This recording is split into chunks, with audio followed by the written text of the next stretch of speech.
Welcome back to movies I probably should have seen already, but haven't. Today's groundbreaking episode is about Alien.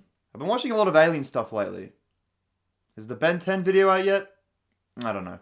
I wanted to start covering the horror genre, because it's up there for my favourite genres. And the Alien franchise seems like a great place to start. The Xenomorph is one of those creatures that is cemented in pop culture, even being in Fortnite.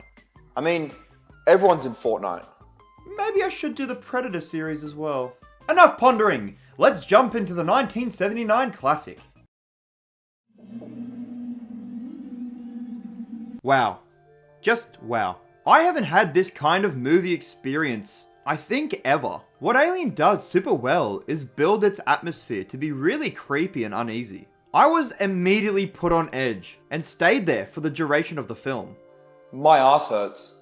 The big reveals are very subtle thanks to the lack of music, which complements the confusion. There wasn't a big music sting to tell us this is bad because we don't know if it's bad, just like the characters. Like, boom, here's the facehugger. Be confused. The slow burn of scenes really captivates you, and they go on for a lot longer than you would expect. This works for most of the movie, creating that suspense based on the sheer length of moments.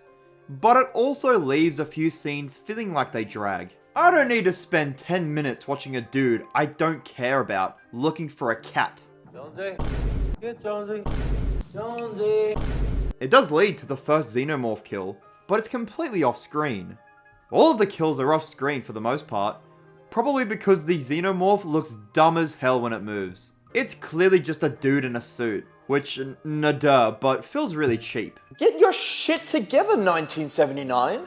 And why is it just snoozing? Bro's eepy. The facehugger, chestburster, and close-ups of the Xenomorph really sell that this thing is real. Same thing with the environment. Everything feels lived in on the ship. And when the characters adventure outside, it feels like a completely different ballgame. I think Ripley is a great main character who can act. God damn. I want to hear your goddamn explanation!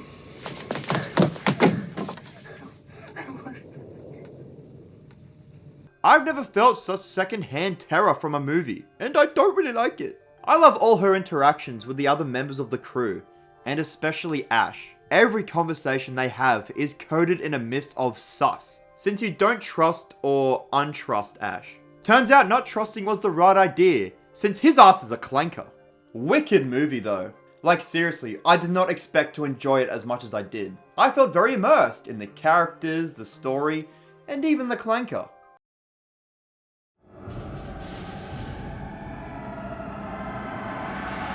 Alien joins the ranks of great movie sequels because it added so much while also following up the first movie.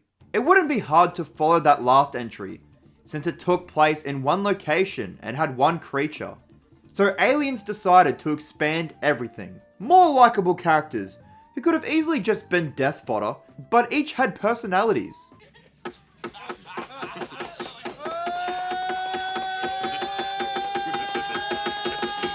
More Xenomorphs, which would be demanded of, and even more clankers.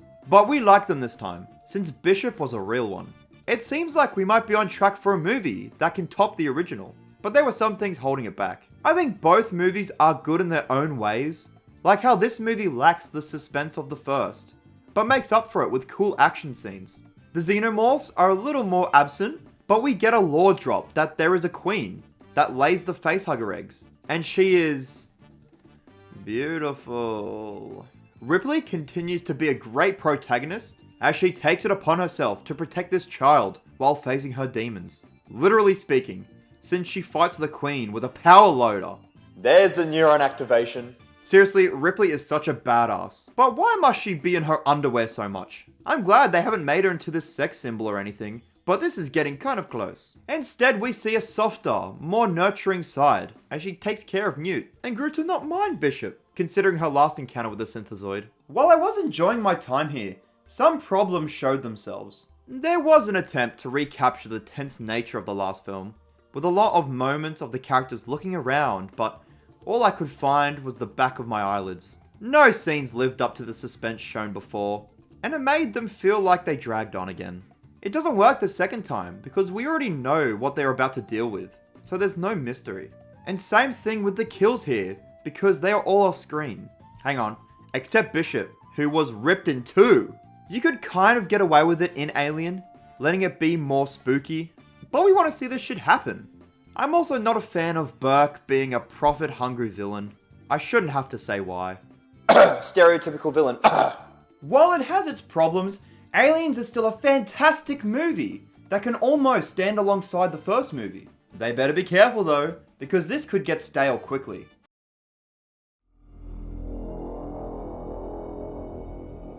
No way! They got Ripley to do the Squid Game death! 10 out of 10 movie. I wish I could say that unironically, because Alien 3 is kind of meh to me. You know when you make a copy of a copy, and it just gets worse and worse? This is how I would describe this trilogy. Think the first movie as the original. Aliens is the copy. Almost perfect, but just not there. And then Alien 3 is just pfft. The setting of the religious all-male prison is a weird and uninspired location. Nothing stands out, and I never have a clue where the characters are. And having the prisoners be believers in our Lord and Savior doesn't feel as important as they were making it out to be. Like, okay, they have anti-woman beliefs, and it happens that our main character is a woman. What a coincidence. Ripley once again carries the movie as she finally starts to break down after all the trauma she's been through. Think about it, from the start of the first movie to her death, she has not stopped fighting these damn penis heads. She's lost her OG crew, the survivors of the last movie, including the 12-year-old, and now has a queen xenomorph baking inside of her? Wait, how'd that get there? I know there was a facehugger in the ship with them, but Ripley was eeping through the whole thing. This movie doesn't explain this major plot point, and it is one, because it leaves Ripley out of danger from the xenomorphs. And yes, it's just another xenomorph as the threat. A bit of a step down if you ask me. This one came from a dog, so I wished it looked and acted differently. One thing I think is hilarious is how shit the CGI is here. I'm aware this was 1992, but like, still. For a movie with a $50 million budget, fuck me, some shots of the xenomorph look like dog water. For context, the second movie had an $18.5 million budget. What the fuck, David Fincher in 1992? Lock in! The other side characters as well aren't interesting at all. I can't tell you any of their names except for like, Dylan. Maybe I don't like this movie. Everything with Ripley was great, and that autopsy scene was hard to watch. I just wish the plot was more interesting, or at least we got more lore on the xenomorphs.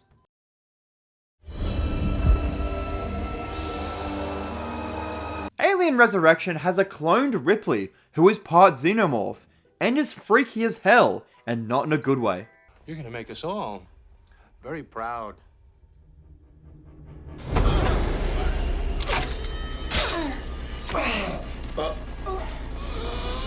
This movie is so silly and stupid, but so much fun at the same time. But be warned, because a lot of what happens makes zero sense, so you kind of just have to ignore them. So I'm going to tell you what they are. So Ripley is cloned by this random group of people, so they can get their hands on the xenomorph queen that was brewing in the last movie. Right off the bat, how does this even work? The cloning part I get, but how did the queen get cloned too? Well, thanks to this violation of how people work. Ripley is also part xenomorph, only having the cool stuff like acid blood and super strength. The scientists take the queen and get right to making more xenomorphs. This goes how it went in Aliens, but by the time of the climax, it's revealed that since the queen came from Ripley, it developed a human reproductive system, so it births this creature called the newborn. While this thing honestly looks really cool, it's somehow part Ripley, who is person and xenomorph, and the queen is also part Ripley. Are you familiar with the term incest? Because that's kind of what this is. Now, Ripley is this thing's grandmother and mother, and in response to finding all this out, she blows newborn into space. What? Everything about this is super strange, but I kind of love it. Seeing this for the first time was an electric experience, and so was the rest of the movie. The goofiness was set to 11, while also having some really striking emotional scenes, which can be hard to pull off. I loved how the camera was moving throughout the film, and better yet, some of the characters were actually memorable. There were tons of downright hilarious moments, which may be a far cry from the first movie's tone, but I think it's best to get stupid with this IP. This is a series about aliens who come out of people and look like throwaway vibrators, and the story may be about surviving the aliens again, but there are so many what the fuck moments that it distracted me. I'm pleasantly surprised with this one. And I wish, hope, pray that future movies have these weird and creepy creatures.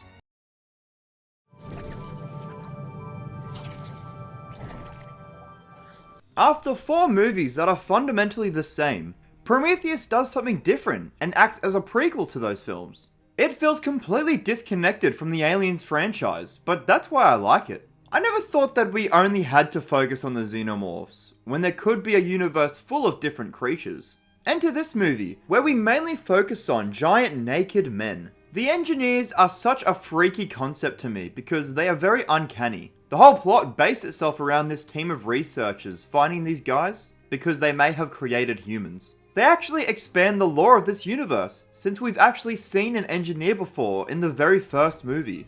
I didn't even think about this until I saw the croissant our ship. That's really cool continuity, and makes the engineers more interesting. Why did they have facehugger eggs on the ship? Was it a way to wipe out species they created? We never find out, but it's probably best to keep some of that lore a secret. I want to know the secrets and how they got so jacked because, god damn! The cast of characters are a lot more fleshed out this time around, but man, was the number of them intimidating. We kept getting introduced to someone new every 5 minutes, and then I remembered what movie I was watching. Pretty much everyone dies instead of Elizabeth. Oh no. No! No! And David the robot. My name is David. I want some ice cream, David! He's interesting to me because he spends the whole movie on his own side quest, beep booping everything on the ship while having to deal with the humans. You can immediately tell the disdain he has for people, and he proves that even robots have to watch YouTube while eating. I don't really know how I feel about Elizabeth Shaw, however. Maybe I'm a bit biased since I really liked Ripley, but Shaw seems very uninteresting to me. She keeps up the tradition of the female lead giving birth to a freak of nature, but that's it. And that's all I have to say about the main character. I'm just glad to have all these beautiful landscape shots and environments. Comparing the more open environment to all the spaceships and facilities we've had before is night and day. And is another reason this one stands alone so well. But this is kind of just a basic movie. And what I mean by that is that nothing really stands out in my mind. The ones before this had some factor where I know it's an alien movie, but you could easily confuse Prometheus with just another science fiction horror movie.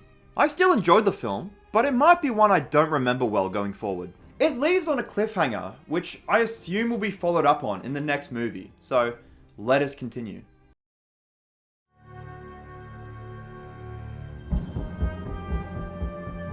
Oh man, we are so back to the uninteresting and kind of boring alien movies. This was a follow-up to Prometheus, as in David is back and gayer than ever. I like that they bothered to actually show us what happened after the last movie, and I feel like they should have gone a bit further with it here. We see the engineer's homeworld, but it's kind of barren. There is a flashback of David mass unaliving everyone, but that's all. This should have been a full sequel, instead of just being a movie that they try to tie back loosely to Prometheus. Instead, we have to follow another batch of characters who I can't get an opinion on because I hardly know them. Holy shit, there are so many people here! Who are you? The only guy I remember is Tennessee because he had a funny little hat and a barbecue wife. Oh, and there was another character named Tom who died. This movie was actually really horny. Clanker kissing, a shower scene, David trying to rape the main character. I don't like this movie. It was cool seeing the xenomorph in full body shots, and the white neuromorph was a nice change. Not a lot happened in the plot, and what did happen was not that interesting, but at least we got more lore. As it's revealed, David was the one who made the proper xenomorphs in the first place. It does retcon the first movie a little bit, because why would there be eggs on the engineer's ship? But whatever. David being the creator works a lot better in the overall story. Meh, our movie. Let's watch a good one now.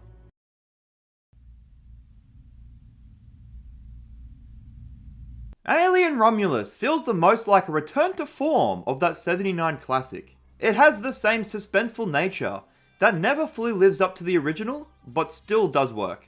It made the xenomorph feel really scary again, so you gotta commend it on that. It uses all the usual alien elements, and does creative things with them to make the movie feel really fresh. There's a scene of the main character having to avoid the xenomorph's acid blood and anti-gravity.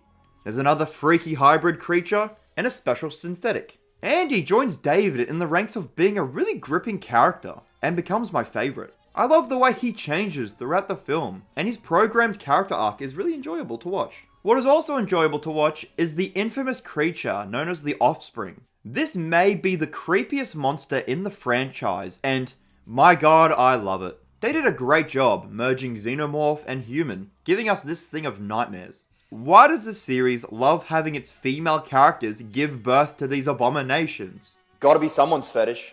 And I'm glad to report that the scrappy group we follow is pretty great. I did find myself a little bit sad for them when they all inevitably died, because there weren't 5 million of them. Alien Covenant. Rain was a serviceable leading character, but you could definitely tell they were trying to recapture the lightning in a bottle that was Ripley. I am such a Ripley glazer. Her sibling relationship with Andy was really cute, and I'm glad that both of them made it out of this somewhat okay. There were a ton of nods and references to all the various movies, and I'm not sure how I feel about them. On one hand, there were some cute ones that had me going, woohoo! But on the other, the really obvious ones felt like they were trying to remind you of the classics a little too much. Get away from her.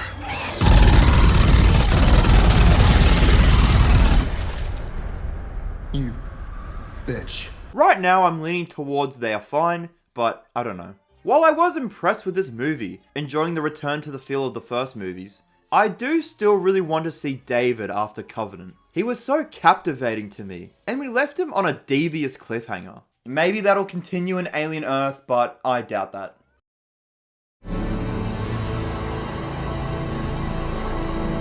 What? Huh?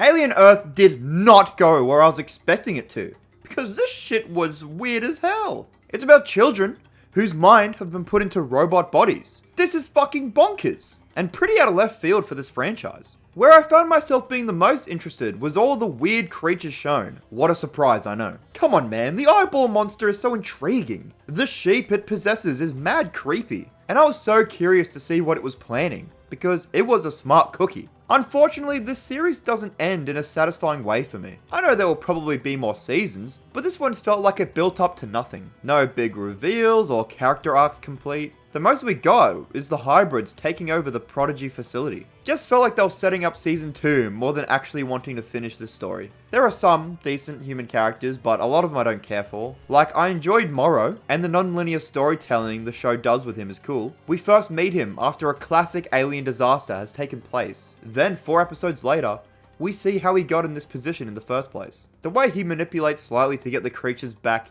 is next level gaslighting. Other than Wendy, I don't really care for these other plots because they don't involve gross ghouls. That's probably how I'd sum up the show. I only really cared when there was monster action. The other stuff felt a little bit too alien for the franchise. But when the good part was happening, I was hooked. I'm glad to finally tick the series off my list, and I had a great time while watching.